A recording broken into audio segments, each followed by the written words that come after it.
cambukan Romawi itu ganas sekali. Semakin mereka lihat orang itu kesakitan, mereka semakin brutal. Mereka tidak pakai sistem Yahudi yang 40+1. Tidak, saudara. Mereka tuh brutal.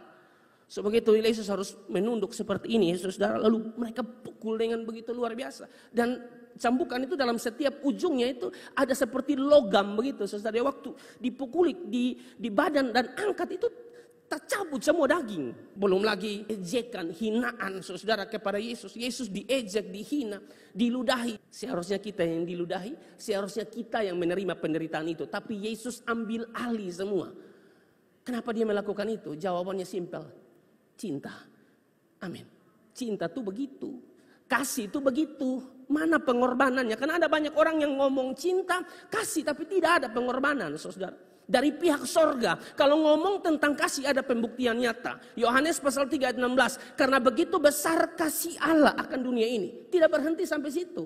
Dimulai dari kata sehingga ia telah mengaruniakan anaknya yang tunggal, itu tuh bukti kasih. Banyak orang hanya sampai, bebung kasih itu besar. Tapi mana kasihmu? Tidak ada. Yesus menunjukkan kasihnya kepada saya dan saudara.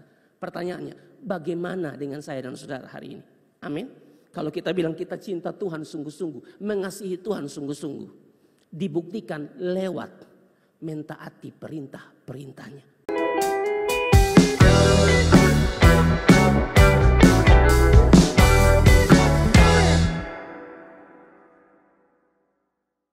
Nah, Bapak Ibu Saudara-saudara, kita ada di dalam minggu-minggu Prapaskah ya, karena kalau dalam kalender gereja kita ada dalam minggu-minggu Prapaskah atau minggu-minggu sengsara, Saudara-saudara, dan tentunya pembahasan yang disampaikan di mimbar-mimbar gereja, Saudara-saudara, di minggu-minggu sengsara ini adalah tentang penderitaan. Topiknya pasti tentang penderitaan Yesus, Saudara-saudara. Kita harus belajar tentang penderitaan Yesus yang juga yang merupakan bagian dari kehidupan kita, karena Alkitab mengatakan bahwa kita dikaruniakan tidak hanya untuk percaya tapi juga menderita. Meskipun saudara-saudara saya tahu bahwa topik penderitaan bukanlah topik yang menyenangkan.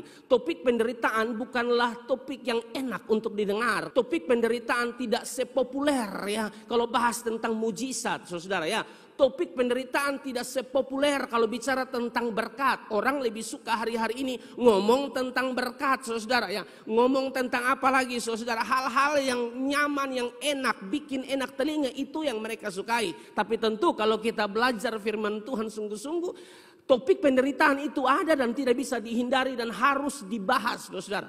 Memang ada kelompok-kelompok tertentu, memang ada jemaat-jemaat tertentu yang kalau mau dengar khotbah tuh pilih-pilih. Yang khotbah, oh Tuhan akan angkat kamu menjadi kepala dan bukan ekor. Itu yang mereka suka dengar, saudara. Kalau topik-topik penderitaan begini, mereka kurang suka, saudara. Ada dua hal besar yang akan saya bahas, saudara, tentang mengapa kita perlu belajar tentang penderitaan Yesus, saudara. Dan yang kedua adalah dalam penderitaan kita harus memuliakan Allah. Bagian pertama dulu, saudara. Mengapa kita perlu belajar tentang penderitaan Yesus? Yang pertama, saudara, supaya kita selalu ingat akan Dia yang menderita bagi kita. Ibrani pasal 12 ayat 3 bilang begini, ingatlah selalu akan Dia, bukan lupakan Dia, tapi bilang ingatlah selalu. Terus menerus, ingatlah selalu akan Dia yang tekun menanggung bantahan yang sehebat itu terhadap dirinya dari pihak orang-orang berdosa, supaya jangan kamu menjadi lemah dan putus asa. Mengapa kita perlu belajar tentang penderitaan Yesus? Supaya kita selalu ingat akan Dia, ingat pengorbanannya, saudara. Ingat bagaimana Dia menderita bagi kita, saudara. Di bagian ini, Ibrani 12 ayat 3, ada dua kata, menanggung bantahan, saudara. Kata menanggung ini kalau dalam bahasa Yunani dia menggunakan kata hupomeno, saudara. Hupomeno ini kata yang menggambarkan sikap bertahan dalam menghadapi kesulitan, penderitaan dengan iman dan pengharapan kepada Allah. Dia menanggung. Lalu yang berikutnya bilang bantahan, saudara. Kata bantahan dari bahasa Yunani dia menggunakan kata antilogia. Antilogia ini, saudara, menggambarkan penolakan atau perlawanan terhadap Kristus oleh orang-orang berdosa. Ini menunjukkan sikap keras hati yang menentang kebenaran Allah.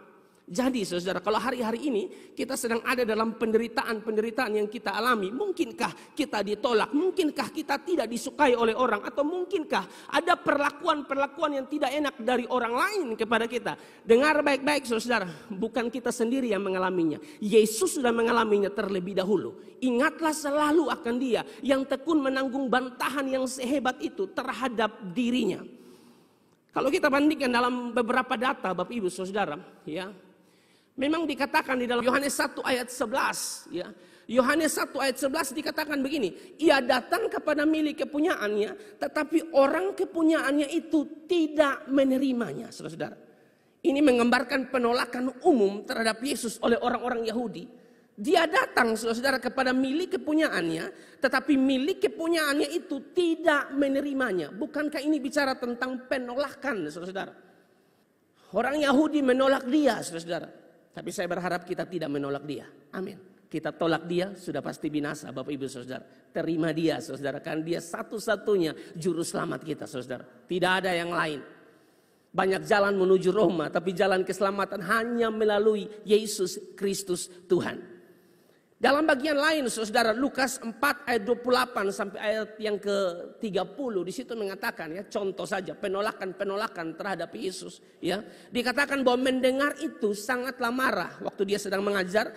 Semua orang yang di rumah ibadat itu, mereka bangun lalu menghalau Yesus keluar kota dan membawa Dia ke tebing gunung, tempat kota itu terletak untuk melemparkan Dia dari tebing itu. Jadi siapa bilang penderitaan Yesus itu hanya di kayu salib? Sebelum menuju kayu salib pun, saudara-saudara, dalam perjalanan pelayanannya pun orang tidak suka Dia, bahkan mau lempar Dia, saudara-saudara, dari tebing. Lalu dalam bagian lain, Yohanes 8 ayat 58-59, waktu Yesus bilang sebelum Abraham jadi, aku sudah ada, saudara-saudara. Mereka marah kepada Yesus. Kata Yesus kepada mereka, aku berkata kepadamu, sesungguhnya sebelum Abraham jadi, aku telah ada. Ayat 59, lalu mereka mengambil batu untuk melempari Dia. Jadi memang ada begitu banyak penolakan demi penolakan, saudara-saudara, yang dialami oleh Yesus. Dan Alkitab bilang kepada kita untuk selalu ingat akan Dia.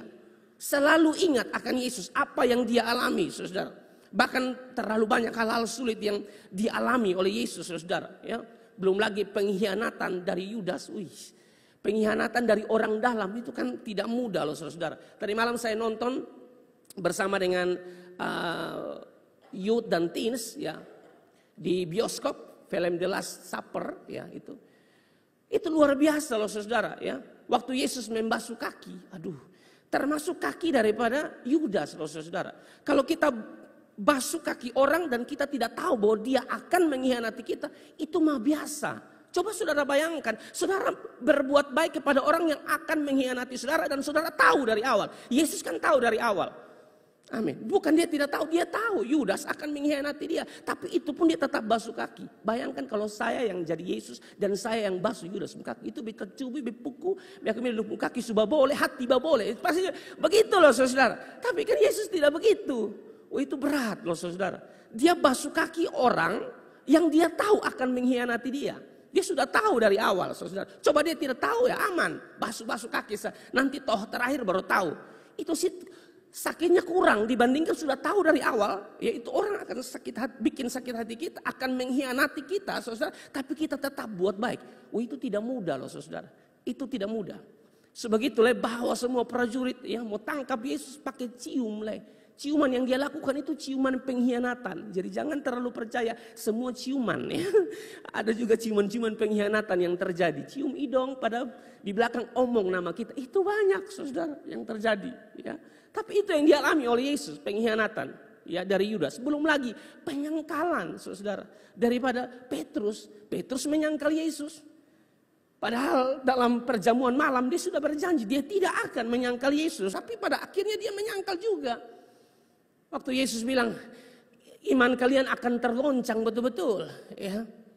Tapi dia dengan satu kepercayaan diri yang begitu luar biasa. Yang lain boleh tergoncang imannya, saya tidak, dia bilang. Perhatikan dalam Markus 14 ayat 27. Markus 14 ayat 27, 29, 31. Lalu Yesus berkata kepada mereka, kamu semua akan tergoncang imanmu. Sebab ada tertulis, aku akan memukul gembala dan domba-domba itu akan tercerai-berai. Lalu ayat 29, apa jawaban daripada Petrus? Kata Petrus kepadanya, biarpun mereka semua tergoncang imannya, aku tidak, kata Petrus. Bahkan lebih sungguh-sungguh lagi di ayat 31, Petrus bilang begini, tetapi dengan lebih bersungguh-sungguh Petrus berkata, sekalipun aku harus mati bersama-sama dengan engkau, aku takkan menyangkal engkau. Semua yang lain pun berkata demikian juga. Dia bilang dia imannya tidak akan tergoncang, sekalipun ia harus mati bersama-sama dengan Yesus, ya dia tidak akan menyangkal Yesus. Tapi mana buktinya? Ya, waktu seorang perempuan tanya, kamu bagian dari mereka? Dia langsung menyangkal Yesus. Ini yang dialami oleh Yesus, saudara. Murid-murid juga kan waktu Petrus ngomong begini semua kan dipengaruhi, saudara. Tapi mana buktinya? Dalam Markus 14 ayat 50 semua lari ke setinggal dia. Perhatikan Markus 14 ayat 50. Lalu semua murid itu meninggalkan dia dan melarikan diri. Aduh saudara, di saat dia lagi butuh dukungan, orang-orang yang dia butuh dukungan tuh pergi semua.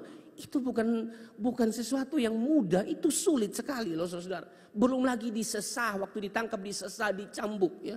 Itu luar biasa. Cambukan orang Yahudi dan Romawi itu beda. Cambukan Yahudi itu saudara ya 40+1 seperti yang dialami oleh Rasul Paulus dalam 2 Korintus 11 ayat yang ke-24.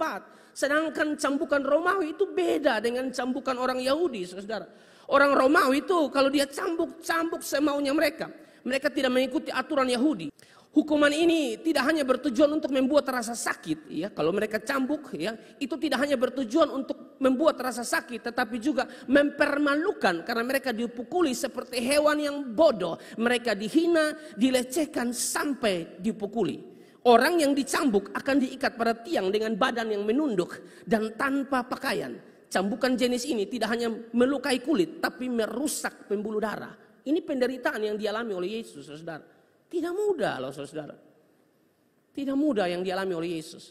Bahkan cambukan Romawi, saya bilang tadi, itu ganas sekali. Semakin mereka lihat orang itu kesakitan, mereka semakin brutal. Mereka tidak pakai sistem Yahudi yang 40+1, 39. Tidak, saudara. Mereka tuh brutal. Sebegitu Yesus harus menunduk seperti ini, saudara. Lalu mereka pukul dengan begitu luar biasa. Dan cambukan itu dalam setiap ujungnya itu ada seperti logam begitu, saudara. Waktu dipukuli di badan dan angkat itu tercabut semua daging, saudara.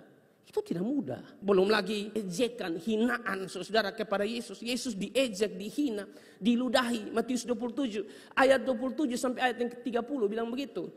Matius 27 ayat 27 sampai 30. Kemudian serdadu-serdadu wali negeri membawa Yesus ke gedung pengadilan, lalu memanggil seluruh pasukan berkumpul sekeliling Yesus. Ayat 28. Mereka menanggalkan pakaiannya dan mengenakan jubah ungu kepadanya. Ayat yang ke-29.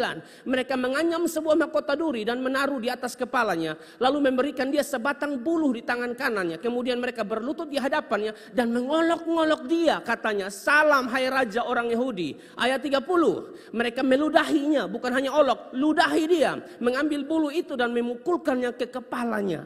Ini penderitaan yang dialami oleh Yesus sungguh-sungguh luar biasa, saudara. Calvin mengatakan pada bagian ini, kitalah yang seharusnya diludahi oleh malaikat atau Allah, tetapi Yesus menanggung semua ini sehingga sekarang ialah yang diludahi. Amin. Seharusnya kita yang diludahi, seharusnya kita yang menerima penderitaan itu, tapi Yesus ambil alih semua. Kenapa dia melakukan itu? Jawabannya simpel. Cinta. Amin.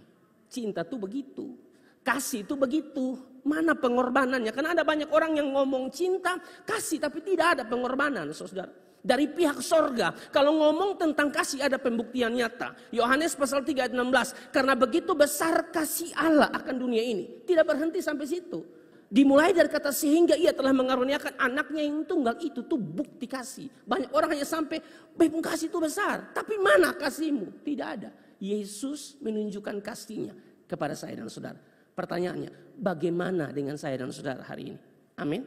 Kalau kita bilang kita cinta Tuhan sungguh-sungguh, mengasihi Tuhan sungguh-sungguh, dibuktikan lewat mentaati perintah-perintahnya. Perintah yang mana? Saling mengasihi, saling mengampuni. Itu yang Tuhan mau dalam hidup kita.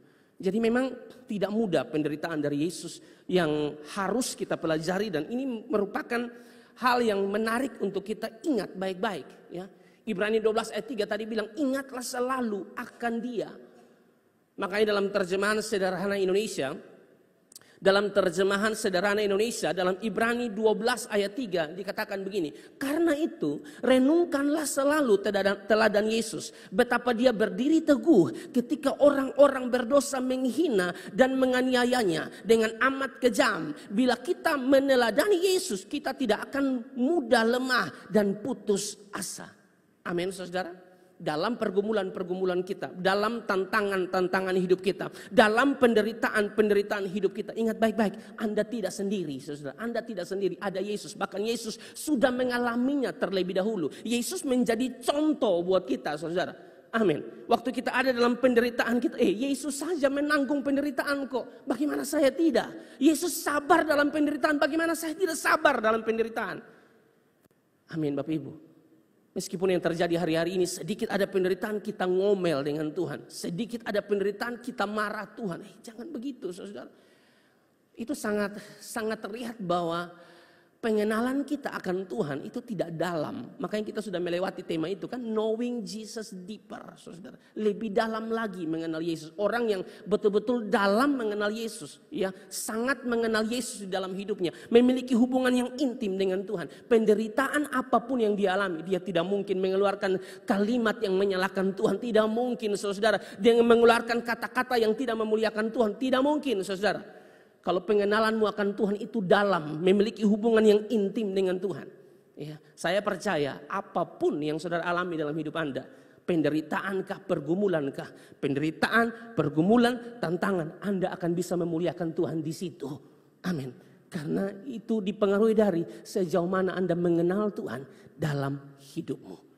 Saya sudah bilang beberapa waktu yang lalu bahwa pengenalan kita akan Tuhan itu sangat menentukan penilaian kita. Kan banyak kita yang begitu, tahu belum kenal itu orang tapi kita nilai itu orang buruk padahal kita belum kenal. Kamu sudah kenal dia atau belum? Kalau hanya sekedar tahu jangan buat penilaian karena pasti penilaianmu salah kan orang itu. Tapi kalau kita dalam mengenal orang itu, kita tahu orang itu, kita kenal sungguh-sungguh orang itu, ya. Lalu kita membuat penilaian kita itu pasti benar karena kita kenal orang itu. Tuhan yang kita sembah, dia tidak pernah kecewakan kita. Amin, saudara. Tidak pernah dia kecewakan kita. Jadi saya berharap kita pun demikian, saudara. Tetap cinta dia. Ya, dalam pergumulan, dalam penderitaan, kesulitan, penolakan. Ingat, Yesus sudah mengalaminya terlebih dahulu. Timothy Keller dia bilang begini, Yesus menderita bukan supaya kita tidak mengalami penderitaan, tapi Yesus menderita sehingga kita yang mengalami penderitaan kita menjadi serupa dengan Kristus. Dan inilah saudara-saudara yang dikatakan oleh Rasul Paulus dalam Filipi pasal 3 ayat yang ke-10. Filipi 3 ayat yang ke-10 kan bilang begini, saudara, yang ku kehendaki ialah mengenal dia dan kuasa kebangkitannya dan persekutuan dalam penderitaannya, di mana aku menjadi serupa dengan dia dalam kematiannya. Kata mengenal di situ dari kata ginosko. Ginosko, mengenal yang betul-betul dalam, memiliki hubungan yang intim dengan Tuhan. Kalau dalam bahasa Ibrani menggunakan kata yada, saudara. Itu seperti hubungan suami istri. Sangat intim dan begitu juga hubungan kita dengan Tuhan harus intim, saudara, diberkati oleh Tuhan. Jadi mengapa kita perlu belajar tentang penderitaan Yesus? Supaya kita selalu ingat akan dia yang menderita bagi kita.